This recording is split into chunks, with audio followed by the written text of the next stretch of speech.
Hello, everyone, and welcome to today's webinar. It's hosted by HiBob. My name's Natalie, and I'll be the moderator for the session. We're so glad you're here. I understand we have a very international, eclectic group joining us today. So I just want to give everybody a minute or so to join. It gives me a chance to set my timer because we have an hour and a lot to get through, and I'd love to be able to include as many of your questions as possible. So anybody like to share where they're joining from? Perhaps someone's joining from a very exotic place, hopefully not a beach. This is a webinar about well-being and mental health. We don't want you joining from beaches. You should be relaxing there. Perhaps there are some people joining from as far afield as Russia or Australia, who knows, but you're all very welcome. So I'll just give you a few more minutes to get to grips and join us all.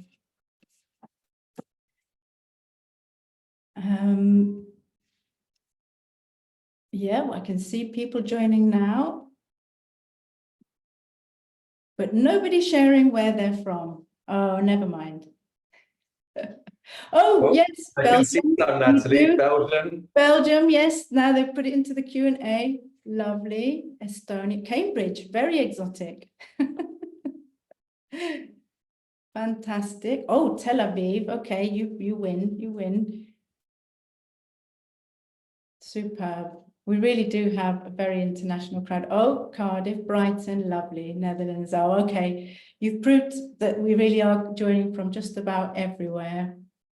But I just want to give you a little bit more time, a few more people to join before we kick off. Anybody else? Oh, Singapore. Okay, that takes the prize right now. Yes. Lovely. Belgrade, Stockholm. My goodness, we do have an absolutely international, eclectic group here. I am going to kick off just because we have an hour, but I want to welcome everybody who has joined and is joining. We're so glad you're here. You're so welcome. You know, we've got an hour to unpack a very important topic that just doesn't seem to be going away anytime soon. And that is the topic of mental health and well-being, but of a very specific group of people, very special to us. Those of us who don't work in HR, because they are, of course, the HR people that look after us in the workplace. So, you know, we're hot off the International HR Day yesterday, so I want to send out kudos to all the HR people on this call. We may not always show it, the employees in a company, but we certainly would miss you if you weren't there. So thank you for everything you do, and that's in sort of yesterday. Day late, and we're also in the month of May, which is of course traditionally the month of mental health awareness. So it's a perfect excuse, if you like, not that we should ever need one, to talk about the mental health and well-being of the very team that are here to look after us, and those are the HR professionals and HR teams in our businesses. You know, these are difficult times that we're living in, you know, from conflict to cost of living. There's record numbers, at least in the UK. I couldn't speak for the world, but I wouldn't be surprised if you're all experiencing the same record numbers of people being signed off on long-term sick leave by their doctors, suffering from mental health stress, work-related stress. And apart from it being a humane issue, of course, it's also a business issue. That's a reality. And it's often left to the HR teams to deal with, quite frankly.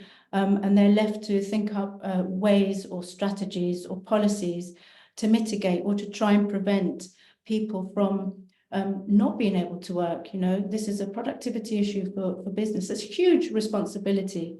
So no surprise then that HR teams themselves under a lot of pressure and not immune to the effects of stress on themselves. But today, of course, we're talking about, well, you know, they suffer just like we do. They're there for us. And I'm talking about me as not an HR person, but who's there for them? So today's webinar, we will have 3 absolutely stellar specialist speakers here on the topics of HR and well-being, who will help us unpick this topic of who cares for the carers. So in a very short while, I'm going to introduce, first and foremost, our very own Senior Director of People and Culture at HiBob, Toby Hough, who's going to kick off with a presentation just to give us a bit of a flavour, a scope of the problem, if you like. And then we will be joined by two very special speakers. We have Gijs Coppens, who is a healthcare psychologist and founder of a mental wellbeing organisation called OpenUp. I'm sure he'll tell us a bit more about that later. And Barbara Matthews, who's the Chief People Officer at payroll and HR solutions provider Remote. So while all of that is going on, please, I see you know how to use the Q&A button better than I do. Please do pop all your questions in there, comments, any experiences, anything that resonates with you, because we will be leaving 10 minutes at the end of this webinar to get to as many of your questions as possible. So on that note, I've already taken up way too much time here. I want to pass over to Toby Hough, who's going to kick off with a presentation, give us a little bit of a scene setter for today's webinar. Over to you, Toby. Thank you, Natalie, for that introduction and scene setting today. So welcome all of you to this. And before we get into the panel discussion, I'd love to share with you a topic which is really close to my heart, particularly because as an HR leader, I feel it's not one that we often get a chance to talk about. And often we feel guilty about talking about when it comes to ways to navigate the role of HR within the context of employee well-being. So often it's about how we look after our teams, thinking outwards. What about how do we look after our own teams first? And actually, just to understand all of you that have taken your time to join this today, we're going to launch a poll any second. There it is. I'd love to understand, as you see there, if anyone on this webinar has had to take time out for their mental health, or at least somebody on their team has, maybe it's both. This is completely anonymous. I can't see who you are, but I can see the percentages coming up there, and appreciate already the answers that are rolling in. And as that comes in, I can see that we've already got over 50% of this group who's saying that they either have or somebody in their team has had to do that. It looks like that poll has stabilized now. So yeah, around 50% marker. And then if we look at those that are saying they anticipate having to take that time in the coming year, then that takes us back over the 50% marker. So thank you for that. We'll end that poll now, and that gives me a little bit of time, a little bit of an understanding rather on where this group is all at. Certainly a topic well worth speaking about, given the numbers of you that have experienced this directly. In that question, we asked about burnout, and I want to just spend a few moments talking about what we mean by this. And I think a critical thing here, I don't know about you, but I feel that this term can get overused a little bit frivolously. People will say, you know, oh, you're having a bit of a burnout, or is it, you know, it's sort of a little bit of a light-hearted thing to dismiss, in the same way that folks might sort of ask if you've got a bit of flu when you take a day off, which is a bugbear of mine, because of course, flu would really require a proper time out. And actually, let's get specific here. Burnout is something serious. It's not something where, you know, it requires a patronizing statement or a little bit of burnout. It really is a thing, and it results from chronic workplace stress that's not been successfully managed.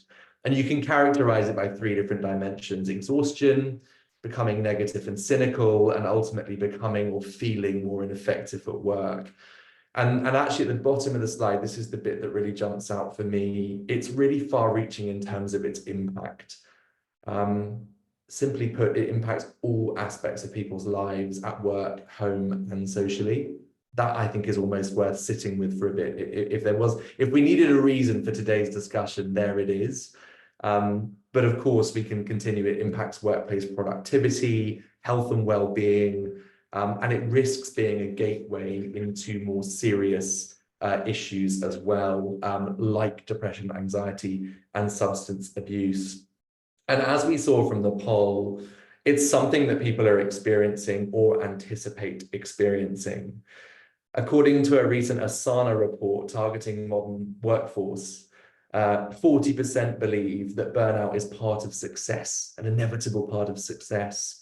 I think that's worth sitting on for a bit as well, like culturally how we've got there in terms of that link between being successful at work and wearing this badge of honor of having to go through a burnout. Link that to the impact that we saw of it then, and there's clearly something that we need to challenge and try and solve for there. And when we look at the future for us in HR, these stressors that could contribute to our own impact on well-being, they don't seem to be going away. So one example would be for the emerging and changing workforce. And if you look at some of the things here around the expectations in the future of Gen Z, we expect them to make up 30% of the workforce by 2030. So we need to listen to and understand their voice. We understand that they're most disengaged at work of any generation. 54% do not feel close connection to their co-workers. 34% think that they might leave their jobs within 2 years. Why are we sharing these stats? Because these are the kinds of stresses that make life harder for us in HR, although we'll look at some of the other elements that will as well. Essentially, without sounding very negative, the future is challenging. Let's not say that it's negative, but let's say that it's challenging. So we do need to stop and think about our own well-being within this context. Let's turn the attention now to us in HR. In that context, I love this image because I think it sums up what days can look like. Natalie, I think you said earlier, who cares for the team that cares for us? And at times, it feels a bit like we're running a therapist's studio. And, I laugh because I hear team members who I greatly respect in functions like engineering and product in the tech world, and they'll talk about the dangers of context shifting and how it's very bad in productivity. And I think in HR, we do not have the luxury to grumble about context shifting. I think we shift context probably 15 to 20 times a day, if not more.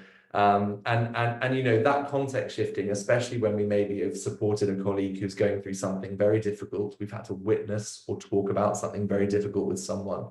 And then maybe half an hour later, we're going to meet some new starters or interview a candidate, that we have to turn on the lights, bring on the smiles, and be able to not just survive, but thrive in that constantly changing environment. And that puts pressure on us. So what are some of the ways that we can thrive in this environment? Let's look at this. And I've got five things to share with you, five tips. And the first one is to rethink resourcing. What do I mean by this?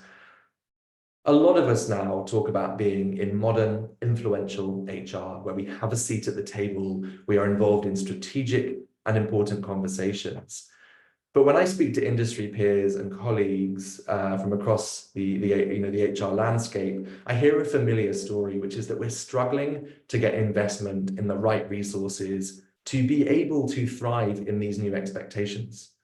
So we're still expected to deliver this influential and strategic HR with the same budgets for salaries, the same number of headcount, the same ratios between business partner and team members. And I think that that's something as an industry we can collectively go in and challenge and say, you know what, you get the HR you pay for. So if you want us as an HR function to be influential, to be strategic, then you as a business need to be prepared to pay for that. And I think that that we, having that challenger conversation, particularly around the strategic element, is something well worth doing. And I've seen HR colleagues really be able to turn the corner because their teams themselves are better resourced. And this isn't about criticizing the talent that we have in the space, but it's about advocating for ourselves to expand the headcounts, to expand the skill sets that we have on our teams. I'm going to go through these fairly quick fire because, of course, we'll get into the discussion later with Natalie. So I'm going to move straight on to the next resource, the next idea rather, which is HR wellbeing first. This is something that really speaks to me personally. I remember discussing with our chief people officer here at HiBob, and they were asked, how do we put HR wellbeing first? And she answered, well, you know what? When we design our wellbeing strategies for the business, we do it with our own team in mind, and we do that fairly shamelessly. HR needs are employee needs. So if our team is struggling with something, let's solve for that, because the likelihood is that other colleagues will be as well.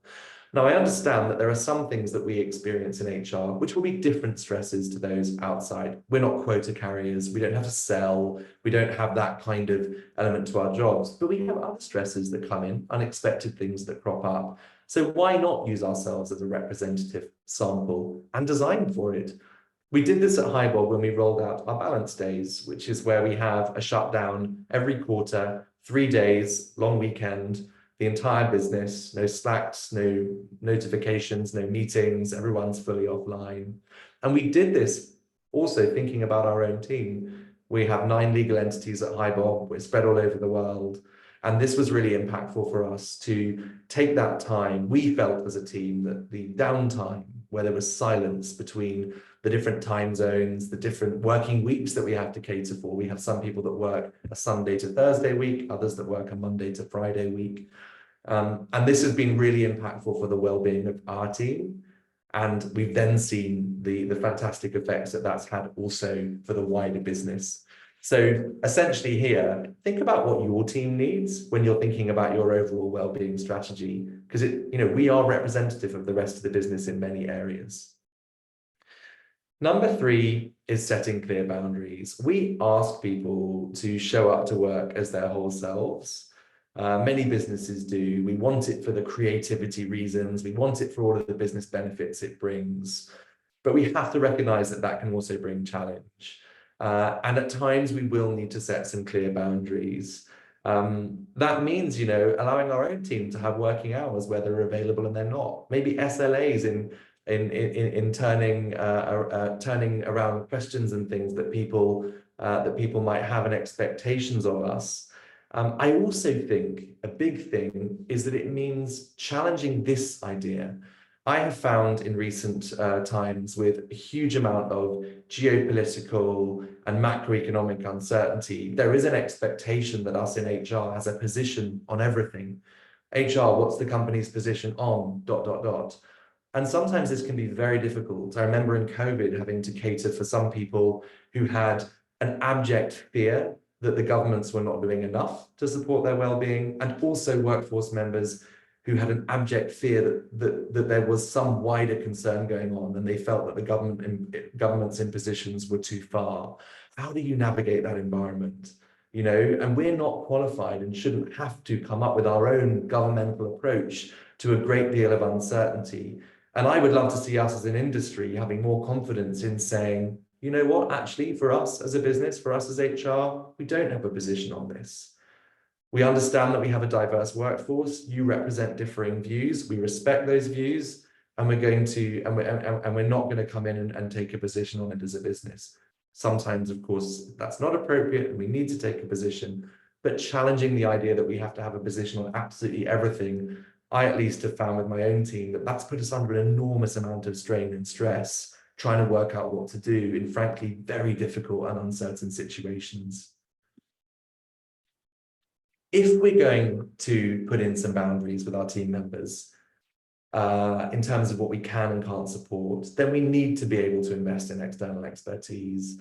This is both for us as a team and for our team members. What do I mean by this? I mean, first of all, I have certainly seen team members go through very difficult things at work, maybe have quite a serious mental health emergency. And not to the point where a mental health first aid training is going to do anything. It might help you spot the warning signs, but it needs some greater deal of intervention. We may have to deal as an HR function with very difficult behavior due to the conduct of one individual that we can't prevent, but what we can do is control our response to that situation. And in those times, we need our businesses to allow us to invest in external expertise. So it takes some of the pressure off to have to be that therapist chair that we saw earlier on. Many of us in HR are generalists. We're expected to cover a wide range of things. And why should we have to be the qualified psychologists, for example, to help a team member in distress who needs the help? So why don't we invest in that external expertise? This could be everything from an EAP program all the way through to crisis intervention, wellbeing programs, counseling services. And from time to time, we will encounter situations that are really traumatic. Our team members will have to support individuals, fortunately not very often, in really traumatic times. And then we need support as well. And a bit like that resourcing point, that's okay. It's okay to say, I had to help a team member through a really difficult situation. Maybe they had a full, mental health episode in the office. It's all right to say, that took its toll on me. I need help. I need to talk to somebody. And I think, if we are going to be effective in our roles, let's invest in ourselves in those moments where we are exposed to challenges. In my last minute, my last thing to mention is the peer network, both internal and external. I take a great deal of comfort in this in terms of my own well-being as an HR leader, where I rely a lot on the confidentiality of my HR peers within the business, maybe those that do the same role in other geographies. And I also rely very heavily on some fantastic HR leaders in my wider network, where, if I am struggling, I don't know what the answer is, I need to vent, I need to talk to somebody, I lean on that network. Even just going in and saying, we're really struggling with embedding a culture of continuous change at the moment. Is anybody else facing up with that? We are actually, this is what we learned and what we've been able to implement. And that's a nice moment to mention, as an example, the HiBob Heart's Core HR community, which is our customer community. I think actually we have over 9,000 community members online now. Last week in London, we met with over 200 people who came to discuss challenges that they're facing in a group setting, and then in a breakout afterwards. Share, it's an old and slightly cliched expression, isn't it? But a trouble shared is a trouble halved. And I actually really believe in that. And very often, because our teams are small, and because we can't speak openly about some of the challenges we're facing if they're related to sensitivities with our team or upcoming changes, we need that network, both internal and external. So before I pass back over to Natalie to take us through and stop sharing my screen, I challenge you to rethink your resourcing. I challenge you to put your own HR well-being first. Set the clear boundaries about what is and is not inside our scope, and be empowered to do that by investing in external expertise, where if we say something is beyond our scope, we'll still be able to look after our people rather than just dropping the ball. And for us, those confidential conversations that we need to have, invest in that peer network. Doesn't have to be huge, it just needs to be effective. Natalie, I'll pass back over to you and stop sharing now. Thank you, Toby. That's a really interesting presentation, a great scene setter, and one that needs to be picked apart immediately, which is why I'm going to now ask our wonderful other panelists to come on and join us on stage. Gijs Coppens and Barbara Matthews, if you would be so kind to come along and join us on stage to be grilled now over some of the things that have come up in that presentation. I mean, Toby talks about burnout. We all know what it looks like, and no doubt we all know what it feels like, and we can see how it manifests in our colleagues, for example. But we all, and when I say we, let's just say I'm talking about me, an employee, not an HR person, but, we sort of expect that there'll be things that will, be done for us, and that our managers will notice these things in us. But really, how realistic is it then, if we're talking about HR professionals, to check themselves? Toby mentions the CPO here, using the HR team as a representative sample. But how realistic is it to expect the responsibility to keep going up the chain of command? At some point, you're going to run out of people to look after your HR team. So I'm going to ask this question first, and as I do pass this over to the first person, if you could also just tell us a little bit about yourself, who you are, say the sort of remit of your company. It'd be great to know how big your company is, how many people you look after, particularly, say, Barbara. So, but let's start with Gijs. You tell us a little bit about who you are, what you do, a bit about OpenUp, and then please, if you give us your response to that first question or your thoughts. Hi all, my name is Gijs Coppens, and I'm the founder of OpenUp. My background is in engineering, but also in psychology. I'm trained as a clinical psychologist and a psychotherapist. And the short version is that I am building a world in which high tech and high touch go together and are very much enforcing themselves. So making the world, I would say, a very interesting place. I'm the founder of OpenUp, and OpenUp is online platform for mental well-being. So we provide easy access now to around 300,000 employees with one-on-one consultations in whatever culture and language they prefer within 24 hours, but also technology solutions like courses, webinars, masterclasses, questionnaires, etc. And we're not only supporting employees and their families, but we're also supporting managers and HR management, for instance, with insights in how to improve certain teams or how to deal with some challenges on the psychological level. So that's what we do. Toby already touched upon employee assistance programs. I think one of the key drivers with this sort of solutions is that you want to really activate and make it scalable. And that's what we are very good at, activation. So with the 300,000 employees, we serve around 25% of them per year. Yeah, your question about burnout, there was a lot of, I would say, very good content in what Toby was sharing with us. One of the statistics was that 40% believes, 40% of participants believes that burnout is part of success. Well, I would see that differently as a psychologist. So I think you can be very successful without burnout. And then that burnout is also very difficult in terms of definition. So you can have, like, let's say, a period of 2 weeks in which you feel very exhausted or tired. But you also have burnouts that take 2 or 3 years, in which is more of a, let's say, personality challenge, a period in which someone is really reinventing him or herself. So that whole scale of burnout is very flexible, I would say. So if I need to connect it to success, I would say burnout in the sense of tiredness can be connected to success sometimes, but not too often. And burnout in terms of that, let's say, personality challenge that can take up to 2 years, I would never make that part of success. That can even be traumatic to people to experience that. So I would say that's kind of my voiceover. And then when it comes down to HR management and, you know, identifying how you're doing, and I would say in a broader sense, prevention of burnout, I would say it all has to do with dialogue and building an open system. And so once we get prone for burnout, we often see that people close themselves and they're not open, let's say, for dialogue or feedback, or they don't feel relaxed anymore. If you feel stressed, it's more difficult to be open for different perspectives. So what I would hope for in HR teams is that there's some habit in place to have this dialogue together. And as long as you can have the dialogue, that things are challenging, that there's a lot of on your plate, as long as you can have that dialogue about how you are doing, and I would say even on a weekly basis, that can be very important, then I would expect your resilience to be high.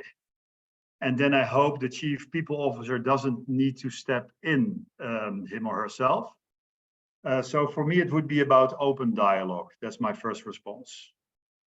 Well, we can ask a chief people officer right now what they think. Barbara, just tell us a little bit about yourself and Remote. I know it's a very modern setup for a company. Yes. And give us your thoughts on that question. Great. Well, thank you for having me. Firstly, Remote is 5 years old, and it is a payroll and global HR solution where companies can hire, manage, and pay anyone, anywhere. There's 1,400 of us and growing everywhere. So there are no offices. It is completely remote, has never been in office, and we all work in a very deliberate, asynchronous way.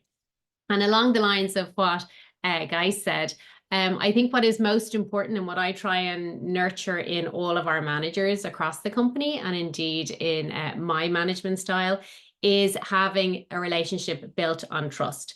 So managers should be creating this safe space so that individual employees can talk to their managers about how they're feeling versus having it feel that it's a risky conversation to have and that it's a risky thing to do. I think it's important to set the stage as a leader, and I say to all my leaders, with your own vulnerability, especially as a former HR people partner, talking to people every day about their problems carries a weight, and you are every day trying to shake that off before you go into your other life. For me, it's like going downstairs to be a mother to my 3 kids and trying to leave my work stuff at work, which is also, we're going to talk about that later, I believe, you know, being remote. How do you leave your remote stuff at work since you are actually at home? But really, it's about acknowledging kind of the weight that it can carry for all the people in your team. On a weekly basis, I ask my team to share a loom on the stuff that they have been working on throughout the week. So they're sharing and they're talking, and there is that dialogue. And also I'm getting an inkling, because I see how they talk about the cases that they're working on. I can kind of get a feel for, you know, what is challenging and what is heavy. And I very transparently do try and check in with my team on a regular basis by checking in on their bandwidth and very transparently saying, you need to ask for help if you need me. I can't read minds. And we also are, for the most part in HR, not saving lives, you know, so trying to also provide a balance in the work that we do. That's interesting that you should put it that way, because my next question, and I'm going to ask you, Barbara, is, you know, how do you, I mean, we have a director of people and culture in the US who's very open about the way she deals with offloading her own, you know, stress. She talks to a therapist once a week. She's very open about it, and we're grateful to her for being so candid.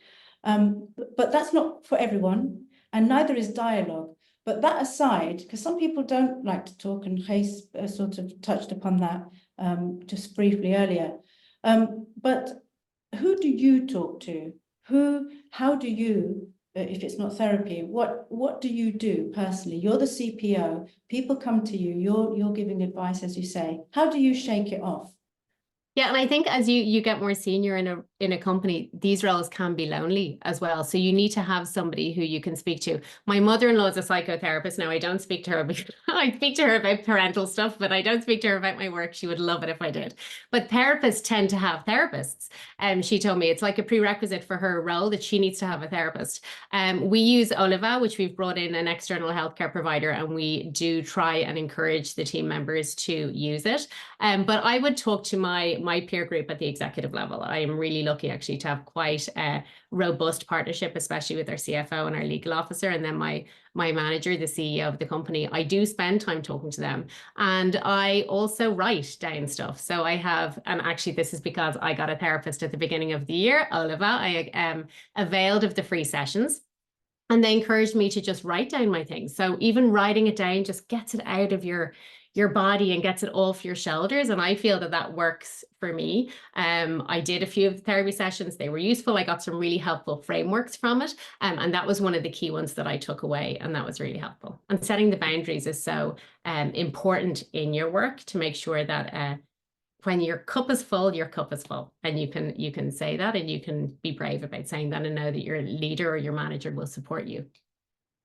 Yeah, absolutely. And I'm just going to quickly jump back to Toby there, because you've mentioned some of the things that came out of the presentation.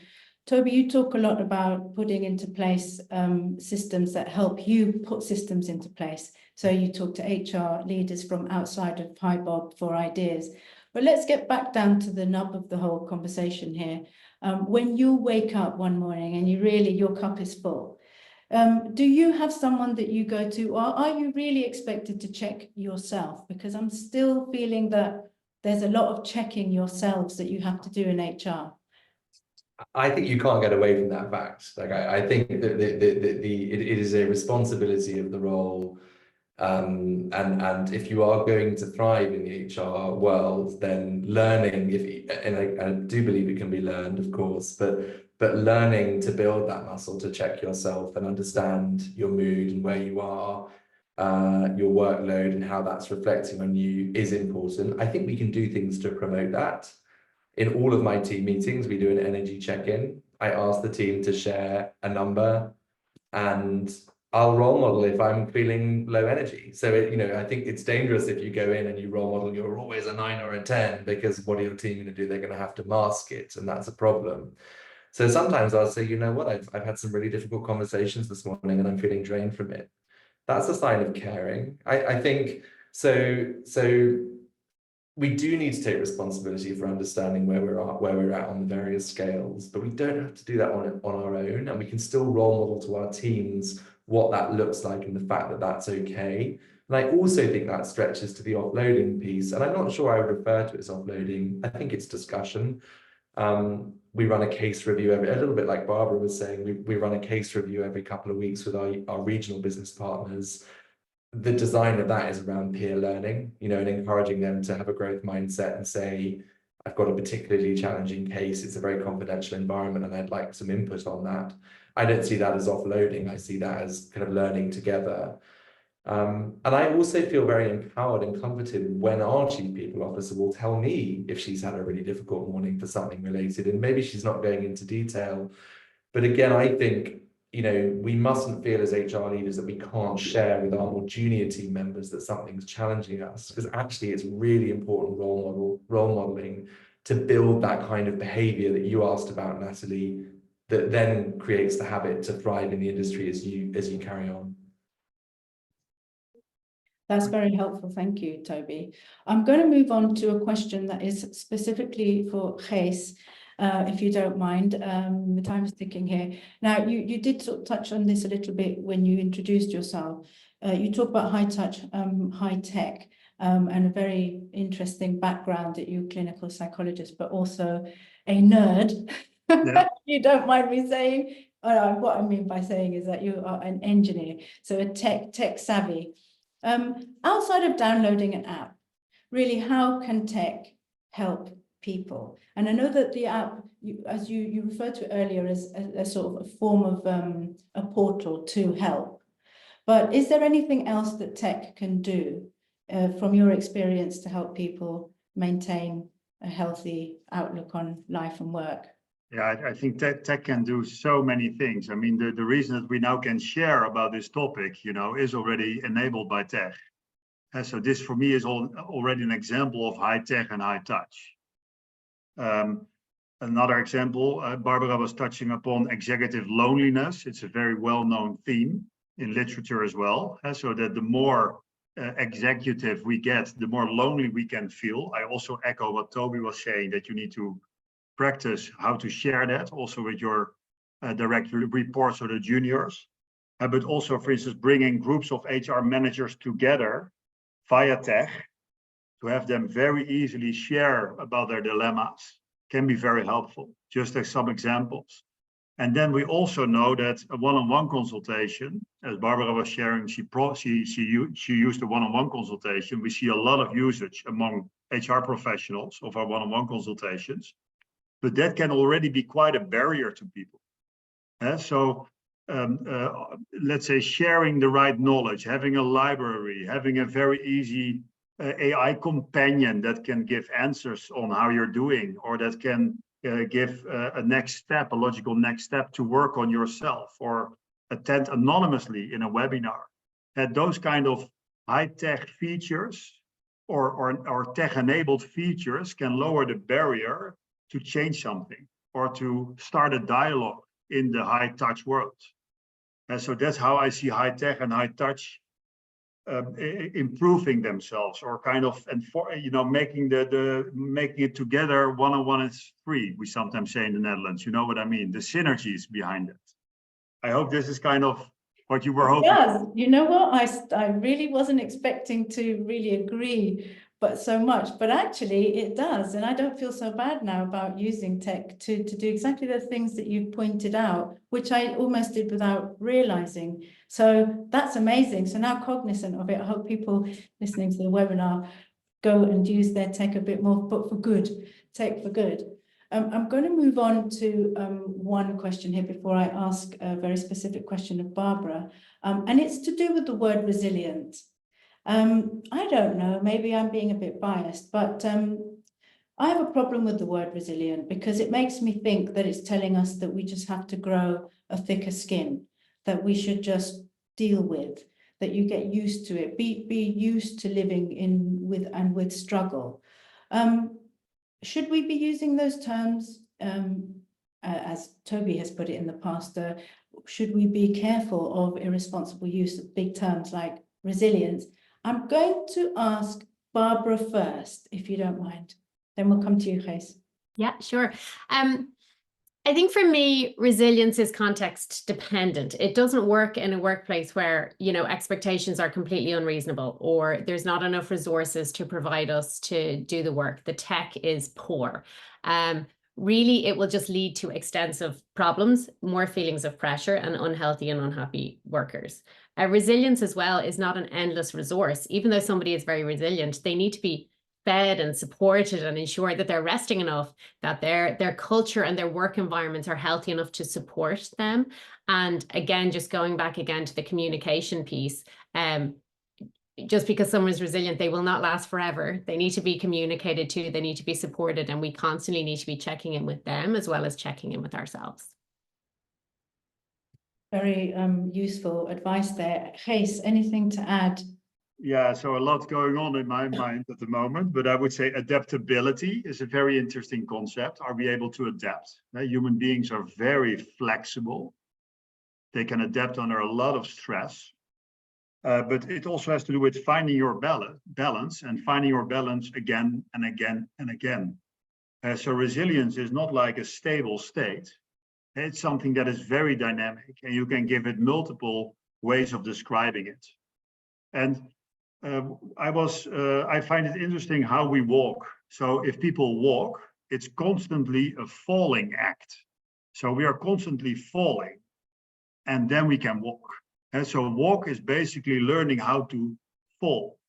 And I kind of like that idea. If you talk about resilience or adaptability or balance, it's constantly getting out of balance and finding your balance again.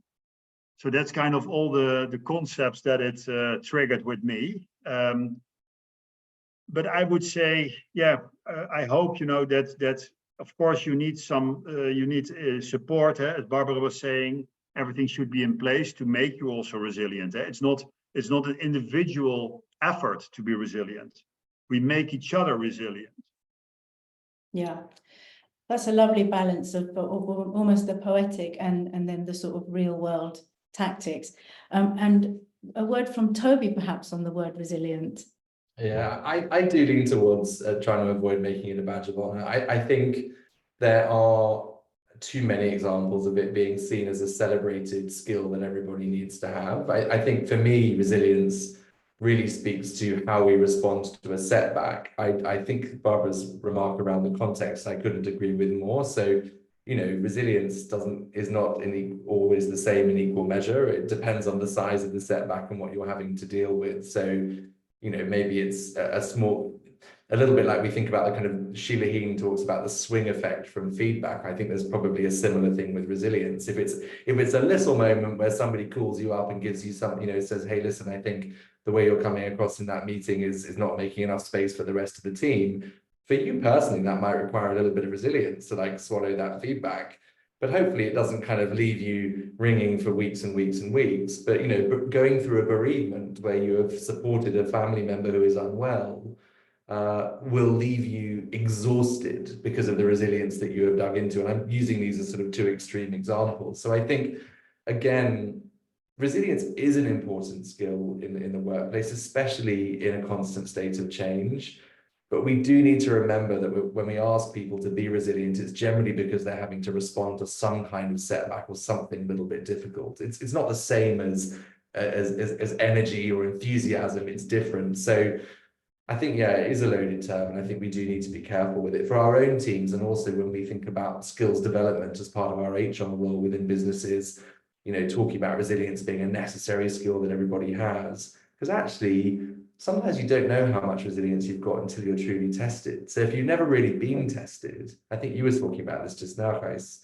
If you've never really been tested and your organization is saying, we've got to be resilient, and you're thinking, I don't know what this means. I have no idea if I've been resilient before. There's also a danger there, because until you experience it, it's how do you know what it is?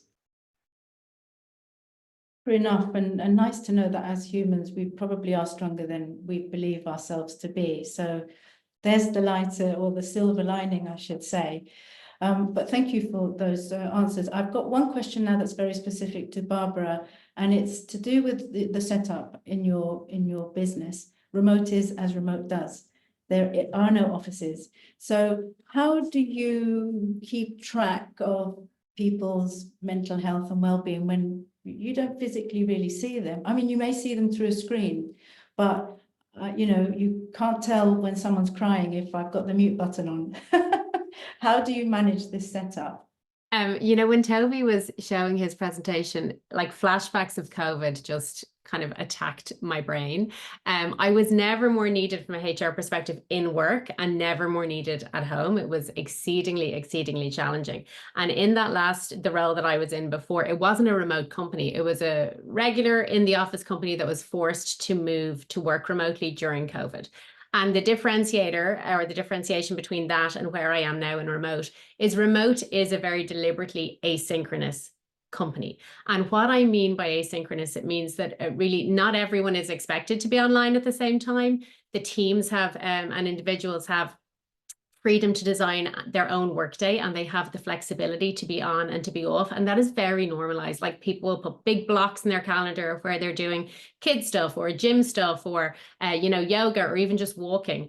And one of the key things around this asynchronicity, is that a word? I don't know, is that they have to, you know, we don't expect people to be responding like this. There is an expectation that people are working all over the world on their own flexible time. So there has to be an element of patience and like 12 to 24 hours expectations built into everything. So the urgency, I guess, isn't there as much in an asynchronous work environment. It's also very important to use a lot of our asynchronous communication tools, which makes everything much easier around establishing kind of those clear expectations for response times, making sure you're able to show your availability. And unless something is literally on fire, what we've kind of found generally is that giving people the independence to work how they want to work still allows those people to be delivering quality work to us. So that's kind of the asynchronous side. And then in terms of tactical stuff that we use in a remote work environment, we have Slack bots that are kind of little nudges that we send to our teams and our people every few days to make sure they disconnect, take breaks, even like stretch yourself, you know, it's halfway through your day. We do make sure to think or at least ensure people to be mindful around schedule sends. So everything is done via Slack, not email. And so starting Slacks with not urgent for tomorrow, or else literally making sure it goes tomorrow. And then also it goes back to the really basic, you know, communication and checking in. Like I saw a team member of mine who was based in my time zone send a late night Slack at about 9:30 p.m. So I went to check in with them the next day. And they shared that their kid had actually had a half day. So they had the whole afternoon with their child and they were just catching up on stuff in the evening. So making, you know, that approach works for them, but making sure that I noted it and I communicated with them and I checked in with them. And again, I think my main advice around all of this whole thing is around building trust to get a handle on what is happening within each of your teams and encouraging them to share with you. And then also what I do is I try to role model my own balance. I openly share how I split my day. You know, my kids are 3, 6, and 8, so things are happening at different times. I am also non-negotiable with my own personal time in terms of my own gym. And I normalize kind of not being ashamed of taking the time out to do those things. And then finally, I think one thing I have found to be useful for my team members is making sure the conversations are not built on the time that they're at the desk, at the keyboard. We actually pivot the conversation very deliberately in an async company to really focus on goals and impact. And making sure that that's what we are focusing on. That's where we are having the conversations. And it's not about how much time you're spent tapping. And nobody is checking in this company how long you're tapping and when you're moving your keyboard. Absolutely. The busy lists come to mind. And the words role model also comes to mind, taking note there. But again, Gijs noticed that the value of technology as well, that Barbara has talked about in terms of keeping abreast of things. We have about 2 minutes before I'd love to open up the floor to the people on the webinar to ask questions. So I'll just ask one final question, if I may, and I'll ask this one to Toby because HiBob for a long time was a small organization and it's still kind of a scale-up organization. But you talk about bringing in external help and you get the HR that you pay for and that sort of thing. What would you advise smaller organizations that literally are not there yet, that really do just get the HR that they can afford? or looking towards external services. How do you manage that when you literally have a very tight budget or a very small team? So in my past, I've worked as a sole HR in a grassroots startup. So I've experienced this situation, and actually I think making savvy decisions in where you invest externally can go a long way. So it's a very tactical answer, but if you putting in place in a small business a death in service scheme, where hopefully you never have to use it, but someone would receive a payout for life assurance. Like very often those companies will provide some kind of complementary extra services. We paid very little because of the demographic of our workforce for that service. It was a drop in the ocean, even for a company of, at that point, 25 people. But it gave everybody up to 10 counseling sessions if they needed them. So, I would say it gave people 2 on-the-phone GP appointments if they needed them. So, and that was for a pretty established corporate provider of life assurance that had a very good pricing model. So you might think a 25-person company can't afford life assurance, but actually I think if you look at it differently, you would say it really doesn't cost us very much because they base it on the demographic of your business. So essentially make savvy decisions in what you choose to contract externally, because very often you get subsidiary benefits that you can offer people. And also do look at some of the costs for these schemes, because very often you might at a high level say we can't afford X, Y, or Z. And then you go in and you look at even like a expert point solution and realize that it's priced very effectively. And then it does have a model that works for smaller businesses too. And that's probably something that Gijs knows even more than I do. So I won't make it a sales pitch, but I do agree, Toby, that if you calculate the costs, that these kind of benefits and services are often more affordable than the coffee that people drink in the office. So always happy to engage with a further conversation about it, of course. And it's more than all I think you need. The fact is you still have people in a small business that will go through something difficult, and they still require, there's no economies of scale. They still require the same level of care and attention as a larger business would. And they cost arguably a disproportionate amount because the support teams are smaller. So arguably, all you need probably is one case of somebody really not being well, and that bit of sitting with HR and that person's manager to realize that if you'd invested a little bit in an external expertise to help with that intervention, you'd be in a better place, and they would critically be in a better place, the individual. Natalie, can I just add one thing as well? Please do. We're waiting for questions, so please do start putting the questions in the chat or the Q&A box while Barbara speaks. I think a recommendation I would always have as well is for managers to just figure out what well-being means to each of their individuals, because it's completely different. Like I would just love an hour of silence to read my book, which is free. It's completely different. And I remember in my last company, we had a person who was a qualified yoga instructor, and she did yoga sessions at lunchtime for free. We have somebody here at Remote who does weekly meditations for free. So it is also about looking at your own workplace and seeing who is happy to volunteer and share the things that they do, and then figuring out the motivators and the disconnectors that each of your team members have, and if you can, adapting and providing that for them as well. I love those ideas, actually. Maybe we'll have to find the yoga teachers and the meditators within HiBob to give us some lunchtime, fun. While we give people time to pop their questions in the Q&A, I will take advantage of that and ask a question about leadership and the role of the C-suite here. Often we talk about a culture that has to, lead from the top, so to speak, or be led by example.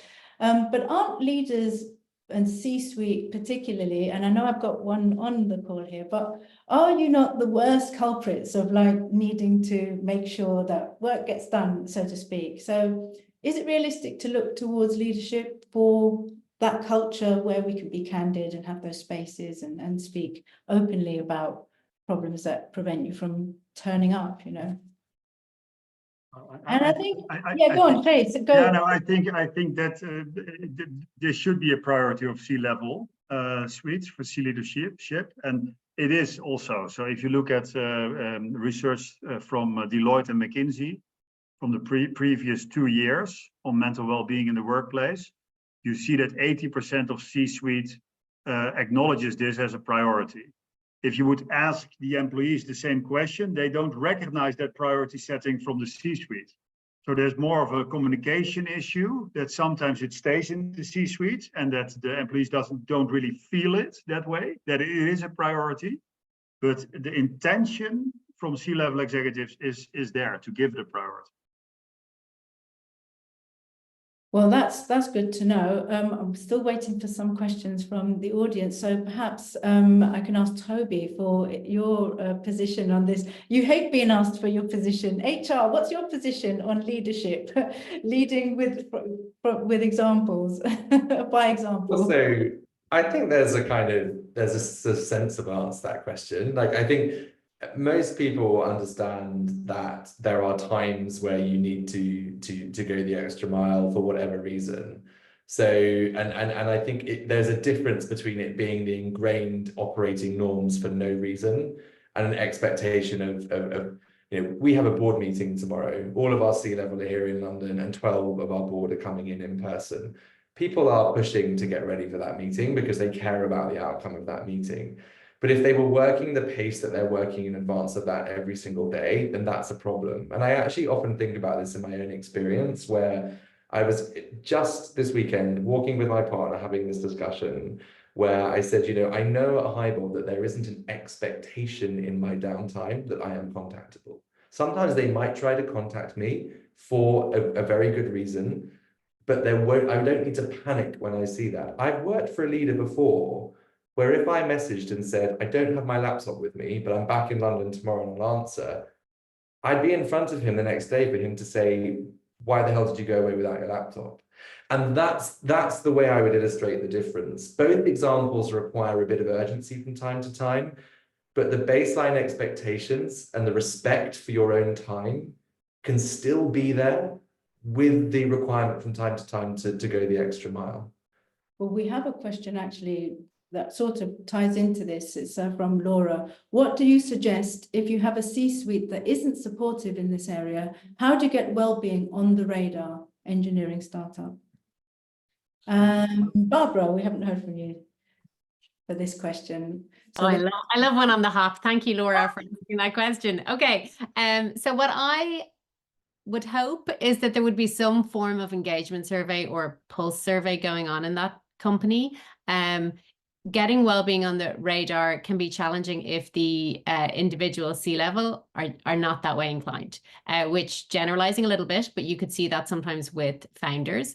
It's really around starting that conversation. I'm hopeful the leader may do some AMAs or ask me anything, and it's worth kind of continuing to beat the drum about well-being. How do they disconnect? Kind of encouraging some self-reflection in anonymous questions or live questions, and talking to other C-suite members and other people leaders and other leaders kind of generally across the company, and looking to how they are role modeling that in their own lives. I mean, at Remote, we are very lucky. All of our C-suite have kids, and all of our C-suite are very open about messaging when they're not in the office, when they are at their kids' swimming gala, like all these things. And they're very proactive about it. They put it in their Slacks, and they put it on their calendars. And I really do empathize that it is a real challenge if you're in a company and those leaders are not that way inclined. I have worked in those companies as well, and they're very hard. And my only feedback or advice would be to know yourself and set your own boundary,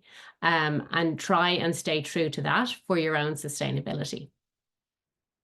That's great advice, and I hope that was helpful. There is one more question for anybody who feels qualified to answer this one.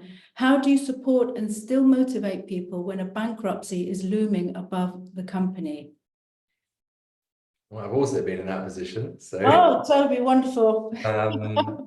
Look, I mean, it's really, really hard. I think you have to reset your expectations about what motivation is in that setting. And also, I suppose it depends how aware the workforce is. So if, I know you won't necessarily be able to answer these, but some rhetorical questions back are, how widely known and aware is it? Are you ring fencing people from an outcome because at the moment you don't have enough information to be able to share it with them in a way that will give them some security? Because of course we always have that balance in HR. We want to be transparent, We want to give information when we can give enough to help people feel as secure as possible. And you know what? If they're aware that things are going south and the company is going to be going into a liquidation, what I found to be so, or into administration, what I found to be so useful in that setting was really following very by the book, the specifics of these kind of HR playbook. I really understood in that moment why, for example, we have consultations in HR, because in a moment like that, people have so many questions and they need to ask those questions again and again and again. And some people will ask them in different ways and they'll prefer to be answered in different ways. And so leaning in also to give yourselves in HR a bit of a sense of security. What do you do in this really difficult situation? Okay, you know what? It's a mass redundancy of sorts. We have a playbook We for have this. 15 seconds just to let you know. So follow the playbook and that advice will help. And then you haven't got to make the decisions and people get the clarity. But it's hard. Thank you so much. We are all out of time, in fact. Thank you so much for joining us. You will be sent the webinar recording, and I hope it was useful to everyone. Thank you to all the panelists that have come today. It's been amazing, a real learning experience. Thank you so much, and have a great rest of the day. Thank you very much. Bye. Bye-bye. Bye.